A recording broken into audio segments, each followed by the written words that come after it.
안녕하세요. 만나서 반갑습니다.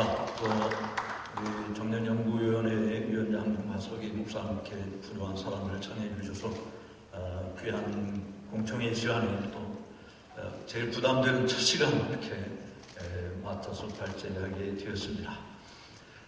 실질적으로 제가 이 부탁을 받고 정년제를 이렇게 연구하면서 느낀 것은 사실 그게 오래전부터 실시된 것이라고 생각을 했었는데 실체를 알고 보니까 굉장히 짧은 실질적으로 우리 교단에서 정년제가 정착이 됐을 때 실시된 게 1992년이더라고요. 그러니까 그 이전까지는 정년제가 없었다라고 하는 것을 봤습니다. 그래서 왜 정년제가 생겼는가? 사실 여기 발찬 논문을 여러분들이 집에서 다 읽어보시고 아마 저한테 주어진 시간이 20분인가요? 20분이라서 이렇게 빨리 끝내라고 하는 거기 때문에 이것들 다 읽을 수는 없을 것 같고요. 요약해서 말씀을 드리려고 합니다. 그래서 저는 평소에 이제 정년제에 대해서 제가 생각하던 것과 또 성경에서 말하고 있는 부분들, 우리 신학적으로 또 사회적으로 보는 이런 부분들을 함께 생각하면서 결론은 저는 정년제 연장이 아니고 사실은 폐지해야 된다라고 하는 것이 사실은 결론입니다. 그래서 정년제가 원래 이 교회에서부터 나온 것이 아니고 세상에서부터 나온 것인데 여기 그 백과사전에 규정해 놓은 것을 보면 정규 직원이 일정한 연령이나 정해진 근무 기간에 달하면 직장에서 자동적으로 퇴직시키는 제도다. 그러니까 본인의 의사나 능력과는 상관없이 나이 제한에 의해서 강제 퇴직을 하는 것이 정년제다라고 하는 것이죠. 그래서 근로자가 일정한 연령에 도달하면 그자의 능력이나 의사와 관계없이 근로관계를 일률적으로 강제적으로 자동적으로 종료시키는 것이 정년제다. 이런 그 사전적 설명에 의하면 미리 정해진 특정 연령에 도달하면 퇴직하게 하는 연령제도가 정년제도고, 둘째는 일정한 근무 기간이 지나면 퇴직시키는 근속 정년제도가 있고, 그리고 마지막은 일정 기간 승진하지 못하고 동일 직급에 머물 경우 퇴직시키는 계급 정년제도 등으로 구분해서 이야기할 수 있습니다.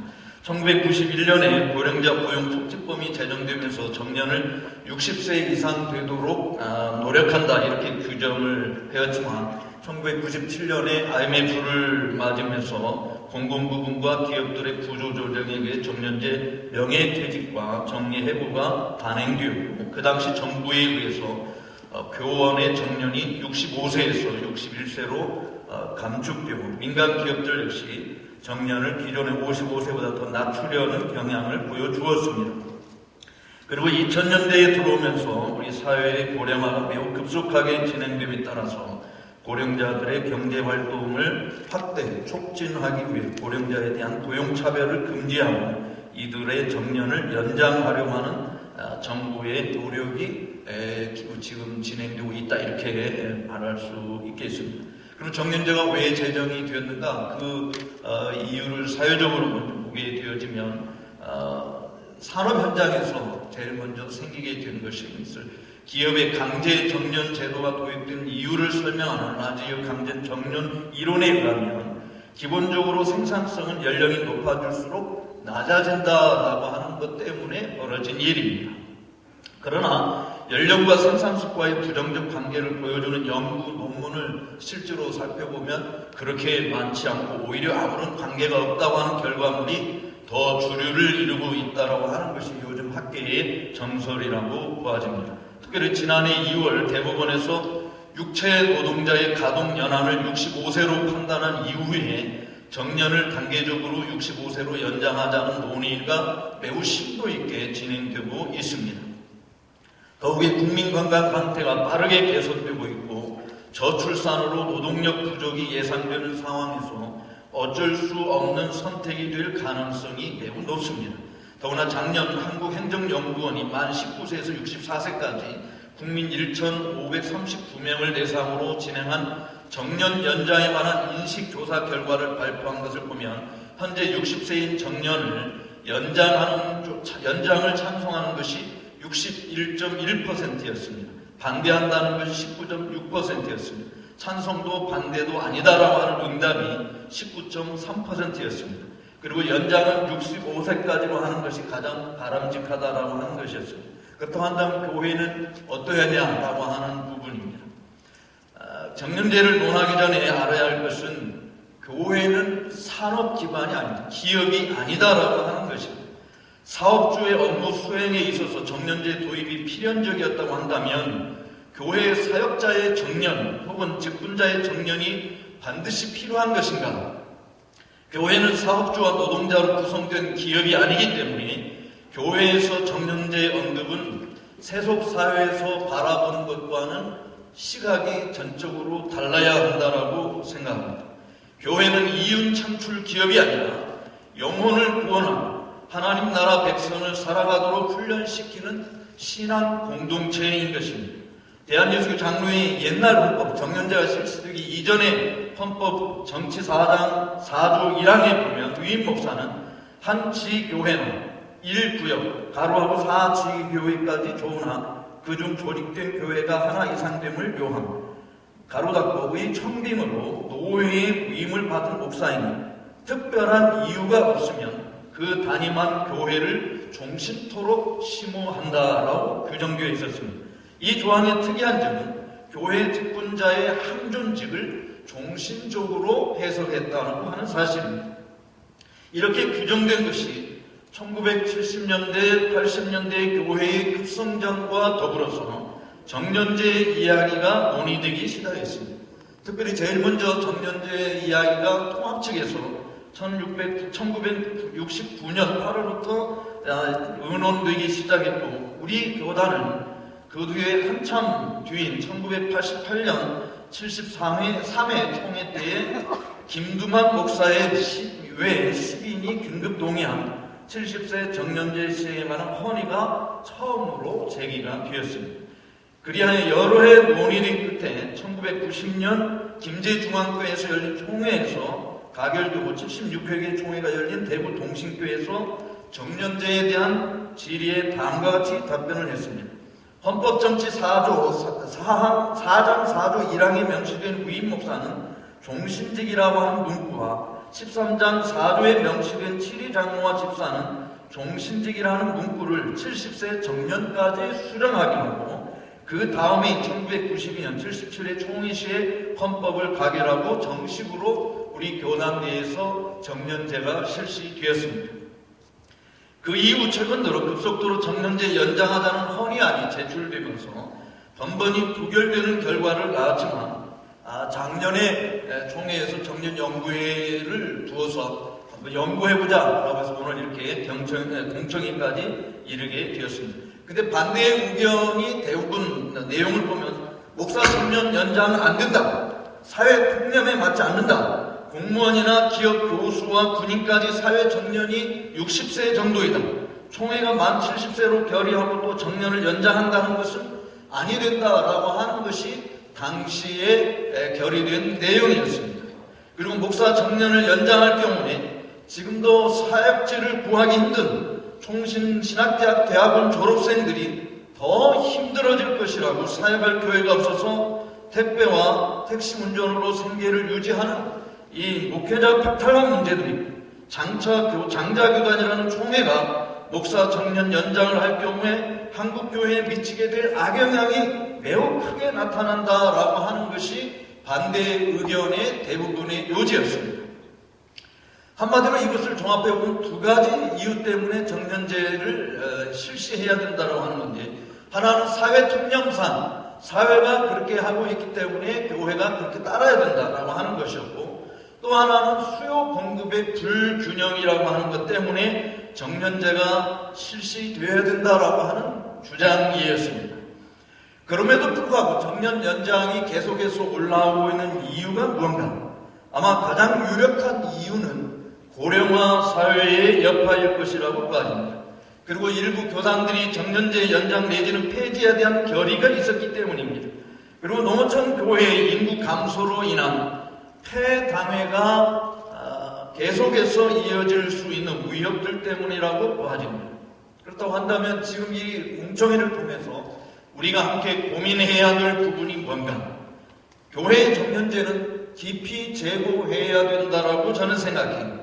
그 이유는 아까도 이야기했듯이 교회는 산업기관이 아닌 것입니다. 노동자의 노력을 통해서 이윤을 창출하고자 하는 곳이 아닌 것입니다. 성직자는 노동자가 아니고 교회 역시 물건을 생산하는 기업이 아닙니다. 더더욱 성도와 목회자의 관계는 고용주와 고용인 관계가 아닌 것입니다. 물론 요즘에는 이런 일들이 무인되어져서 교회가 담임 목사를 고용했다고 생각하는 사람들이 많이 있습니다만은 목회자의 소명은 하나님께로부터 받은 것입니다. 교회는 하나님께로부터 받은 목회자의 소명을 인정할 뿐인 것입니다. 목회자의 소명의 확실성을 노회가 판단하고 추천하며 총회가 인준한 신학훈련을 받고 총회의 고시부가 검토하고 노회 판결을 통해서 목사가 되는 것입니다. 장로교회에서 교회는 노회가 파송한 목사를 받는 것이 바로 본래 장로회주의의 원리인 것입니다. 따라서 저는 목사 정년제를 정말 재고해야 된다. 오늘 총회장님이 예배 때 설교하시면서도 전문가의 의견이 아니라 성경이 뭐라고 말하는지를 귀담아 들어야 된다. 성경을 따라가야 된다라고 하는 말씀을 주셔서 굉장히 제가 오늘 주장하려고 하는 것도 힘을 좀 얻게 되었습니다. 저는 성경대로 정년제를 재고해야 된다라고 하는 것인데요. 특별히 하나님께서 목사를 부르실 때 너 70세까지만 목사하라 라고 부르신 사람은 아무도 없습니다. 여기 계신 여러분들 중에 목사함을 하나님이 70세까지만 하고 그 이후에는 네 마음대로 뭘 하든지 그건 네 자유다 이렇게 해서 우리를 부르시는 것은 하나도 없다고 생각합니다. 사도 바울이 주 예수께 받은 사명 그 은혜의 복음 증거하는 일을 마치려 하면 나의 생명을 조금도 필요한 것으로 여기지 않겠다라고 하는 것은 70세를 두고 이야기한 것이 아니라 그의 생명이 다하는 날까지 주님께서 우리를 불러주신 그 부름에 충성하겠다라고 하는 말씀이 아닙니까? 하나님께서 우리에게 말씀을 전할 은사를 주신 것은 죽는 날까지 사용하는 것이 여러분의 몸에 붙어있는 모든 지체들이 죽을 때까지 기능을 발휘하는 것이지 눈은 50세까지만 하고 귀는 70세까지 하고 입은 65세까지 하고 이렇게 하나님께서 우리의 모든 지체들을 규정해 주신 것이 하나도 없습니다. 태어날 때부터 죽을 때까지 하나님이 주신 지체는 기능대로 사용이 되어지는 것입니다. 모든 직분이 마찬가지지만 특별히 편의상 성직으로 구분하는 목사직은 다른 직분과 달리 소명의식이 제일 중요시 되는 것입니다. 하나님의 부르심이 70세나 75세나 아니면 65세까지 해당되는 것이고 그 이후에는 소명의 유효기간이 끝났다라고 누구도 성경을 가지고 이야기할 수 없습니다. 독자는 이렇게 이야기합니다. 성경으로 레위 족속 중에는 30세에서 50세까지만 일하러 나이 규정이 되어 있지 않느냐라고 이야기를 해요. 그러나 그들이 하는 업무 자체가 나이가 들면 육체 노동으로 결코 감당할 수 없기 때문에 제한을 둔 것이지 제사장이나 선지자나 왕이나 하나님께서 교회에 쓰신 기름 부어 세웠다고 하는 이야기하는 분들은 나이 제한이 전혀 존재하지 않았다라고 하는 사실을 우리가 알아야 되는 것입니다. 아론의 반열에 따른 제사장 나이 제한이 없었습니다. 하나님의 특별한 소명을 받아서 선지자로 일한 선지자들 나이 제한이 없었습니다.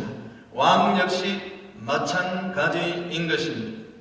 저는 레위기 18장 1절에서 5절에 있는 말씀에 보면 출애굽한 이후에 모세를 통해서 하나님께서 말씀하신 것이 이것이었습니다.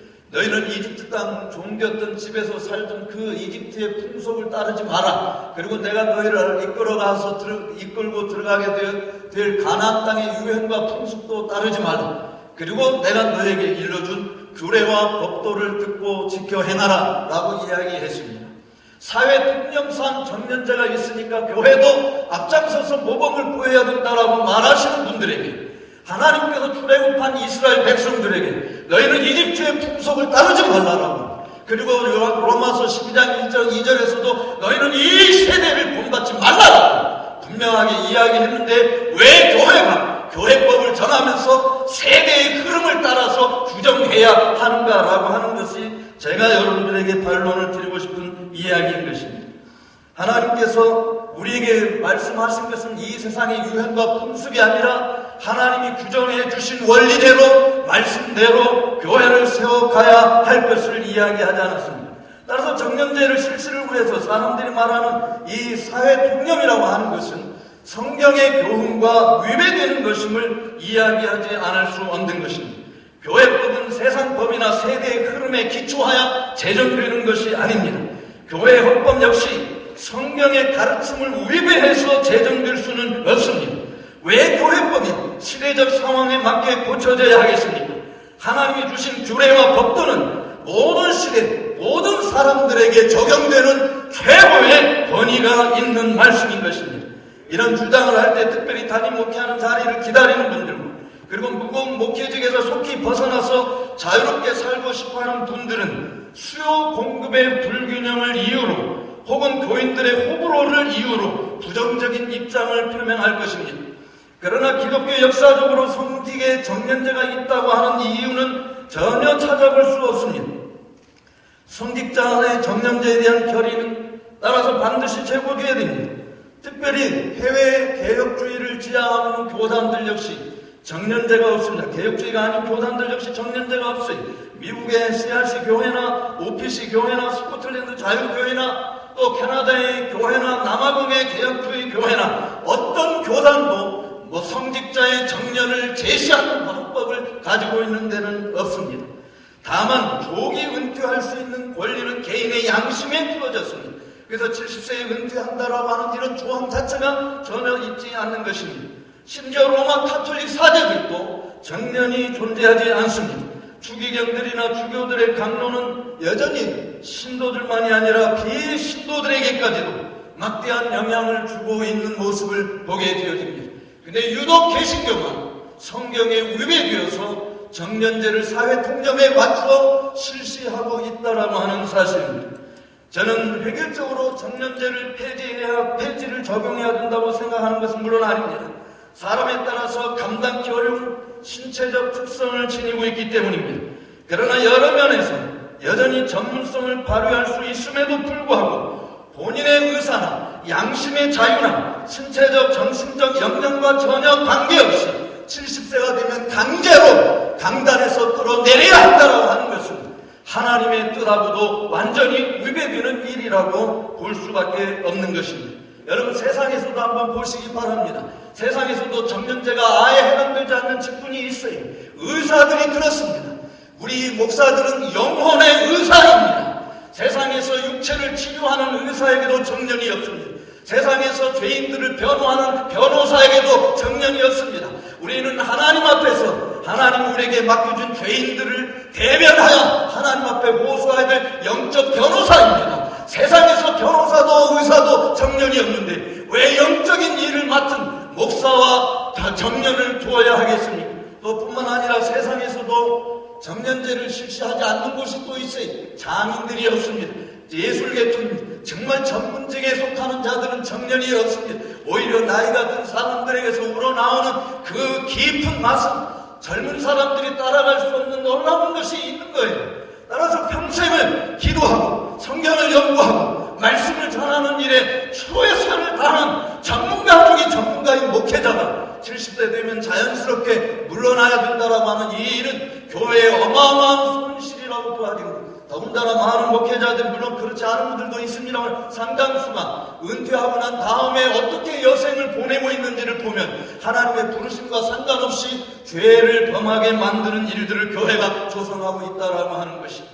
스펄전 목사님 이야기를 한 가지 들려드리면서 스펄전 목사님이가 그 사람이 이렇게 와서 물었어요. 당신은 왜 목사가 되었습니까? 그분이 대답한 건 심플하게 이거였습니다. 다른 것을 할 수 있는 일이 없기, 다른 일을 할 수 없기 때문에 목사가 되었습니다. 다른 말로 이야기하면 죽을 때까지 나는 자로나 우로나 치우치지 않고 이 길을 갔다라고 하는 거예요. 그런데 얼마나 많은 목사님들이 70세 은퇴 때문에 제2모작을 한다라고 해서 은퇴하고 난 다음에 내가 무슨 일을 할 것이냐 고민하고 쓸데없이 시간 들이지 않아도 될 일들에 시간 들이고 하나님 나라와 영광을 위해서 나중한 목숨 후이 다한 날까지 사용되어져야 되는데, 조지 히필드가 이야기한 것처럼 나는 목숨이 되기보다는 갈아서 사라지기를 원한다라고 하는 그런 열망이 우리 목회자들에게 얼마나 있는가라고 하는 사실이에요.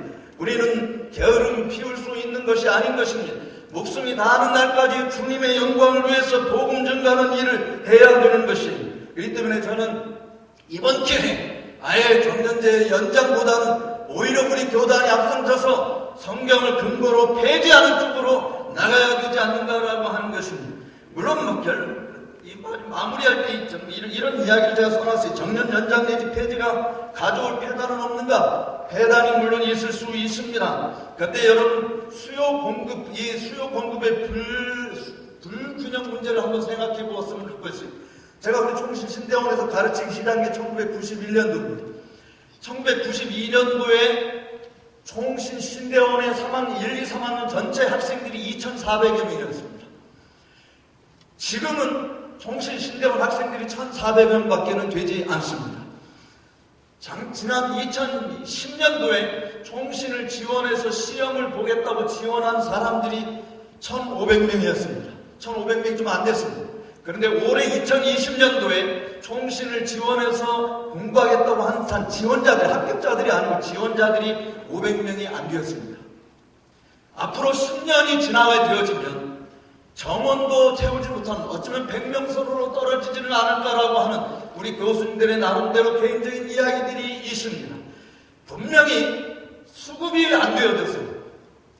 공급하는 것도 문제지만 이게 수급과 공급이 이게 불균형을 이루게 되었어요. 이제는 한 목사님이 정말 몇 개의 교회를 맡아야 될 때가 조만간 다가온다라고 하는 사실, 그때 가서 이제 헌법을 또 고치자라고 이야기하는 미래를 대처하면서 정말 우리 총회에서 신중하게 교회를 생각하고 이 정년제 문제를 해제하는 쪽으로 고민하며 나가야 될 것이 아닌가라고 하는 것이, 물론 그럴 때 교회에서 목사님들이 빨리 그만두기를 학수부대하던 교회들이 많은데, 정년제가 폐지가 되어지면 그 성도들은 미리 목사를 내보내려고 한다라고 하는 일들을 우리가 우려할 수 있습니다. 실질적으로 정년제 때문에 내보내지 못하고 참고 있는 교회들이 많이 있는가 합니다.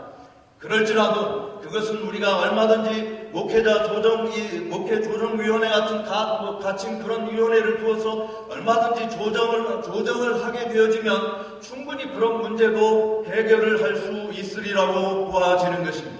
정말 사랑하는 우리 동역자 여러분, 저는 제 강의를 이제 마치려고 하는데요. 얼마 전에 기독신문에 실린 정년제에 대한 총대들의 생각을 조사해서 발표한 거, 우리 지금 강의한 이 교재 안에 들어와 있는 것 같습니다. 부정적인 입장이 55%고 긍정적인 입장이 45%로 부정적 견해가 더 많다라고 하는 것입니다. 근데 여러분, 총회에서 우리가 뭐든 회의할 때 어떻게 회의하고 갑론을박이 있지만 어떤 한 분이 법이요 라고 이야기하면 우리가 다 총회 참석해 봐서 다 알듯이 갑론을박이 아무 의미가 없어요. 법대로 라고 하는 것이 우선입니다. 그렇다고 한다면 우리 교단법이 70세 정년돼 있으니까 이것이 이대로 지켜야 된다라고 하는 이야기를 한 때 이것이 성경과 위배되는 법이라고 한다면 성경의 권위를 뛰어넘을 수는 없다고 봐집니다. 교단의 헌법이 성경을 기초로 제정이 돼야 되지, 성경에서 말하고 있지 않는 것을 사회 통념상 갖다가 규정해 놓는다라고 하는 것은 이제는 정말 성숙하게 제고해야 될 때가 아닌가라고 하는 것입니다. 그리할 때 우리는 헌법의 취지가 어떠하든 하나님 말씀대로 돌아간다고 이야기할 때 하나님께서 하나님의 교회를 하나님이 직접 다스리시고 인도해 주실 줄로 믿습니다. 목회자로 하나님의 부르심에는 후회하심이 없잖아요. 내가 후회해서 했기 때문에 너 70세에 끝내야 돼. 아니, 하나님이 후회하시면 70세가 안 돼도 하나님이 목회 못하게 막으세요. 그런데 정말 개교회 목사가 결격 사유가 없음에도 불구하고 미풍양속을 해치는 윤리 도덕 문제에 걸린 것이 없음에도 불구하고 더군다나 또 신학적으로 문제가 되는 것도 전혀 없음에도 불구하고 특별히 자신들의 마음에 들지 않는다고 하나님의 종들을 교회에서 몰아내는 일을 방치한다고 하는 것은 정말 교회가 해서는 아니 된다고 봐집니다. 지금도 얼마든지 교인들이 싫으면 목사님들한테 권고사직을 이야기해서 교회 그만두게 할 수 있는 그런 법도 여전히 우리는 헌법에 존재하고 있지 않습니까? 그래서 목사 직무연한을 법으로 제정해서 목사의 양심에 반하는 강제 퇴임을 하는 이 부분은 반드시 이번 총회가 재고해서 원래 예전의 헌법, 이 정년제 실시하기 이전의 헌법대로 되돌아가야 된다라고 하는 것을 본인은 여러분들 앞에 강력히 호소합니다. 감사합니다.